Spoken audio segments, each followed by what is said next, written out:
Halo semuanya, perkenalkan nama saya Dani Mario Tua Panjaitan. Jadi kali ini saya akan memberikan visualisasi ataupun penggambaran bagaimana algoritma breadth first search, depth first search, algoritma Dijkstra, algoritma bidireksional dan juga algoritma depth limited bekerja. Jadi yang perlu kita pahami, algoritma breadth first itu mengutamakan eh, pencarian di satu level dulu. Jadi seperti yang kita lihat di sini, yang yang pertama-tama dicari itu di node A. Ketika node A yang tidak ada solusinya, dia akan lanjut ke level 2, yakni di node B dan C, tapi masih di level yang sama, di lebar yang sama. Ketika B dan C tidak dapat, maka dia kemudian mencari D, E, F, dan G. Setelah itu, ketika kondisinya memenuhi, contoh goalnya adalah si node H, maka si node H, si pencarian akan berhenti dan menghasilkan node H sebagai jalurnya. Contoh yang lain, langsungnya, apabila kita berangkat dari kota Remnicu Vilcea menuju ke kota Urziceni, ada beberapa pertama-tama dia akan mencari tetangganya terlebih dahulu. Jadi yang bertetangga langsung adalah si kota Sibiu, kota Pitesti, dan juga kota Craiova. Karena tidak mendapati golnya, yakni si kota Urjiceni, selanjutnya dia akan mengembangkan lagi. Di kota Sibiu, Pitesti dan Craiova itu menjadi layer yang sama seperti di node B dan C, yakni di layer 1. Selanjutnya, dia lanjut ke layer 2, tetangganya dari si layer 1, anaknya dari layer 1, yakni dari untuk kota Sibiu, dia ada punya 3 anak, yakni si Arad, kota Oraden, dan juga kota Pagaras. Karena tidak dapat solusinya, dia mencari ke selanjutnya, yaitu dari kota Craiova. Kota Craiova memiliki anak, yakni kota Drobeta. Karena tidak dapat, dia lanjut ke kota Vitesti. Dari kota Vitesti memiliki anak, yakni kota Bukares. Karena tidak dapat, masih belum dapat solusinya, dia akan menjalankan pencarian lagi, yakni di kota Rimini Ciuvilcea, dari kota Rimini Ciuvilcea ke kota Pitesti dan juga ke kota Bukares. Dari kota Bukares, dia mencari ketetanggaannya, yakni kota Giurgiu dan juga Fagaras. Dan dapatlah kota goalsnya atau tujuannya, yakni si kota Urjici ini. Begitulah kira-kira penggambaran dari si algoritma breadth first search. Berbeda halnya dengan algoritma breadth first, algoritma depth first memiliki pola pencarian seperti ini. Dari node 1 ke node 2, node 3, dan node 4. Setelah tidak dapat solusi, maka dia bergeser ke node 5, 6, 7, dan 8. Selanjutnya ke node 9 dan 10. Kita asumsikan node 10 merupakan goalsnya. Jadi, contohnya, kita dari kota Sibiu ingin ke kota Giurgiu. Jadi, dari kota Sibiu, dia akan mencari ke kota Oradea terlebih dahulu, lalu ke kota Zerin, dan juga ke kota Arad. Karena tidak dapat, lanjut dia ke tetangganya yang lain, yakni ke si kota Fagaras, ke kota Bukares, dan ke kota Giurgiu. Karena sudah ketemu, jadi dia patokannya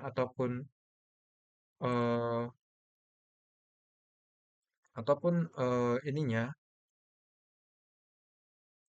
jalurnya adalah seperti ini. Begitulah bagaimana depth first search bekerja. Selanjutnya, kita lanjut ke algoritma Dijkstra. Jadi, contoh algoritma Dijkstra adalah seperti di gambar di kiri ini. Ketika dia mencari, dia akan mencari ke segala arah dulu. Ketika dia mencapai halangan, dia akan menandai itu sebagai halangan dan kemudian mencari melalui arah lain. Dalam hal ini, goalsnya adalah si titik hijau. Jadi contohnya, apabila kita dari sini, apabila kita dari sini, kita dari kota Fagaras. Jadi tujuan kita adalah kota si Craiova. Jadi, bagaimana algoritma Dijkstra bekerja?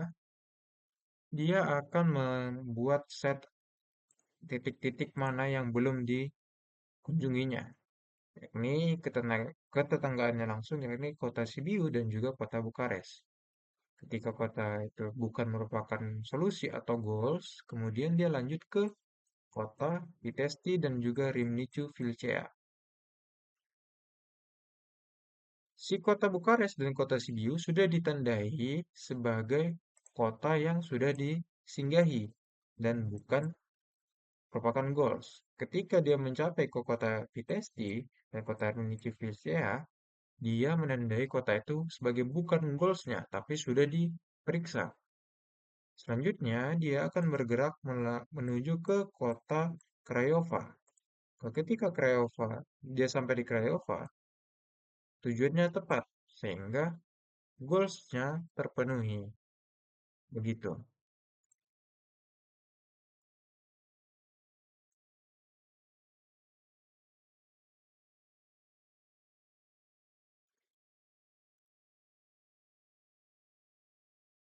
Selanjutnya, kita membahas mengenai bidirectional search. Jadi, pertama-tama dia akan memberitahukan ataupun mendefinisikan sebuah goals dan juga posisi start. Dengan contoh,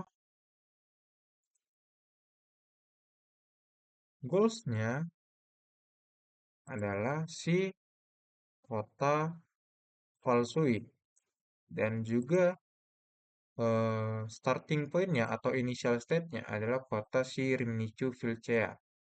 Jadi, pencariannya dilakukan dari ketika si ini sudah tahu posisinya, dia mencari posisi jalur yang paling efektif. Jadi, dia si Rimnicu Vilcea, posisi state akan mencari ke node Priste, eh, node Pitesti. Setelah itu dia akan mencari ke node sampai ke node Bukares.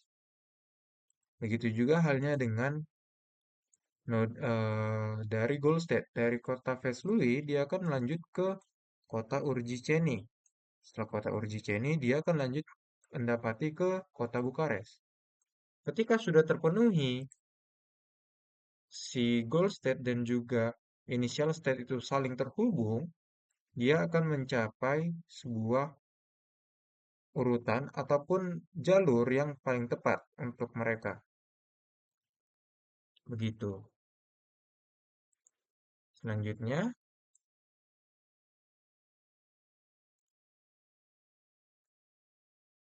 selanjutnya kita akan membahas tentang depth limited search. Jadi, depth limited ini hampir sama dengan depth itu sendiri. Akan tetapi dia memiliki sebuah limit ataupun sebuah batasan. Contoh, kita buat depth limited dengan limit 3, kedalaman 3. Jadi, kedalaman 3 itu contohnya dari kota Neam, ini merupakan titik apa level 0. Ini kota Iasi level 1, kota Fasuli level 2, dan juga level 3 si kota Urjiceni. Ketika sudah di level 3, algoritma depth limited akan memotong pencarian. Dia tidak akan mencari ke kota Hirsova maupun ke kota Bukares. Kenapa? Karena dia sudah di limit. Jadi, kita dapat kita menentukan goalnya dan juga initial state-nya. Saya menggunakan Sibiu sebagai kota start atau node start dan juga Urjiceni sebagai kota goals-nya. dengan limit 3. Jadi ketika limit 3, dia akan mencari pertama-tama, dia akan mencari ke Oradea sebagai Oradea, Faragas, dan juga Rimnichu Vilcea sebagai level pertama ataupun layer pertama. Karena tidak ketemu, dia lanjut ke layer kedua, yakni tetangganya si layer pertama, yakni si Zerit, Vitesti, dan juga Bukares. Mohon maaf, tadi ada yang terlupa yakni si kota Arad sebagai layer pertama. Karena dia layer pertama, si Timisoara merupakan layer kedua. Jadi, karena tuh goals kita di limitnya itu ada 3, maka dia akan mencari ke limit ketiga, yakni si Urjice ini ketemu di sini. Dia akan mencari juga sampai ke Lugos dan juga Craiova dan juga ke si Giurgiu. Tetapi karena si ini bukan merupakan goalsnya, dia akan berhenti melakukan pencarian. Jadi si Mehadia dan juga Drobeta tidak akan dicari. Begitulah kira-kira cara kerjanya si algoritma depth limited search.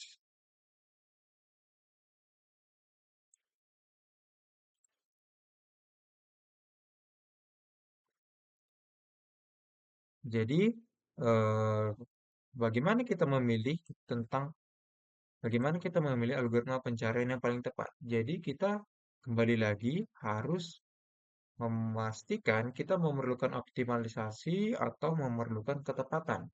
Karena setiap karakteristik algoritma itu berbeda, serta serta harus menyesuaikan apa kebutuhan kita dan juga bagaimana karakteristik algoritma tersebut.